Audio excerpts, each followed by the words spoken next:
یہ جو آستانہ آپ اپنی اسکرین پر دیکھ رہے ہیں یہ حضرت سید محمد اکبر قادری رحمۃ اللہ علیہ کا آستانہ ہے۔ فقیر آباد کے نام سے یہ پورا کیمپس مشہور ہے۔ مہاراشٹر کا ترالا ایک قصبہ ہے، اسی میں حضرت کا آستانہ ہے۔ قادری سلسلے کے بہت بڑے بزرگ ہیں۔ اس خانقاہ کی، اس درگاہ کی خاصیت یہ ہے کہ اس پوری خانقاہ کی دیکھ بھال پٹھانی افغان برسوں سے کرتے چلے آ رہے ہیں۔ حضرت کی زندگی کا ایک بہت اہم واقعہ جو ہم سب مسلمانوں کے لیے سبق ہے، بڑا دلچسپ واقعہ جو حضرت کی سوانح حیات پر کتاب لکھی گئی ہے، اس کتاب میں موجود ہے۔ اور واقعہ کچھ اس طرح سے ہے کہ آپ کا تعلق جو ہے وہ ہرات کے سادات سے ہے اور حضرت غوث پاک رضی اللہ تعالیٰ عنہ کے نقیب سے آپ مرید ہیں۔ تو جب حضرت غوث پاک کے نقیب نے آپ کو مرید فرمایا تو لمبے زمانے تک تربیت فرمائی، تزکیہ فرمایا اور پھر ان کو حج کے سفر پر روانہ فرما دیا۔ تو جب مکہ شریف کا سفر کیا، مدینہ شریف کا سفر کیا، تو اسی سفر کے دوران انہوں نے 3 مصریوں کو دیکھا کہ وہ مدینہ شریف میں ان کے پیسے ختم ہو گئے، ان کے درہم و دینار ختم ہو گئے ہیں۔ تو انہوں نے ایک بھٹی جلائی اور بھٹی جلانے کے بعد میں اس پہ چولہا رکھا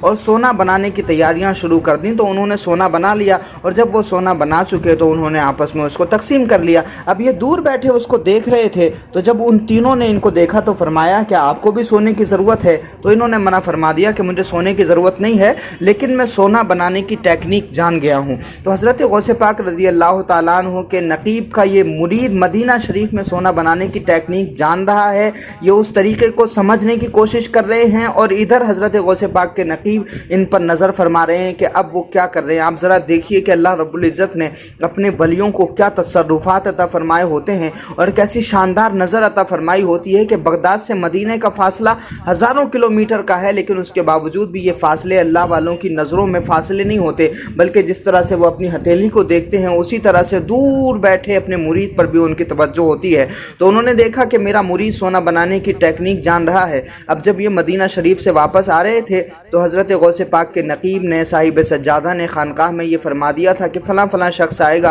اور اس کو خانقاہ کے اندر داخل مت ہونے دینا۔ تو جب یہ مدینہ شریف سے واپس آئے اور خانقاہ کے اندر داخل ہونے کی کوشش کی تو حضرت غوث پاک کے نقیب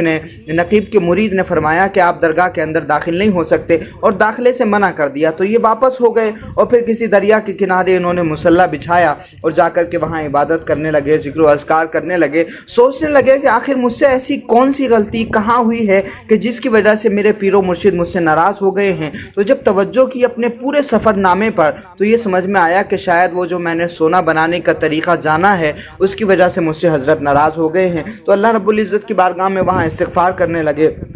توبہ کرنے لگے، اللہ رب العزت کی بارگاہ میں گڑگڑانے لگے، آنسو نکالے، نوافل پڑھے، ذکر و اذکار کیے، اور پھر توبہ کرنے کے بعد میں وہ جو ہے مصلی ابھی اٹھا ہی رہے تھے کہ غوث پاک کی خانقاہ کی طرف سے ایک مرید جو ہے وہ ادھر آ رہا تھا اور آ کر کے اس نے کہا کہ آپ کو پیر و مرشد نے بلایا ہے، آپ کو صاحب سجادہ نقیب صاحب نے بلایا ہے، اب یہ چلے خانقاہ کی طرف۔ خانقاہ میں پہنچے، درگاہ میں جیسے ہی پہنچے تو حضرت غوث پاک کے نقیب نے ان کا استقبال کیا، اپنے مرید کو اپنے سینے سے لگایا، سینے سے لگا کر کے پیشانی کو چوما اور فرمایا کہ مادی سونے سے زیادہ بہتر ہے کہ اپنے کردار کو سونا بناؤ۔ یہ اتنا شاندار جملہ ہے اور یہ اتنا اہم جملہ ہے کہ دنیا کے سارے مسلمانوں کے لیے بہت اہم سبق ہے۔ وہ فرماتے ہیں کہ مادی سونا بنانے سے بہتر ہے کہ اپنے کردار کو سونا بناؤ۔ یاد رکھیے کہ ہم اس دنیا میں آنے کے بعد میں ہم بھی دوسروں کی طرح دنیا کمانے کی دوڑ میں لگ گئے ہیں، جبکہ یہ فرمایا گیا کہ یہ جو دنیا ہے وہ مومن کے لیے قید خانہ ہے اور کافروں کے لیے جنت ہے۔ یہ دنیا آخرت کی کھیتی ہے، جس طرح سے انسان دنیا میں کھیتی کرے گا وہی آخرت میں کاٹے گا۔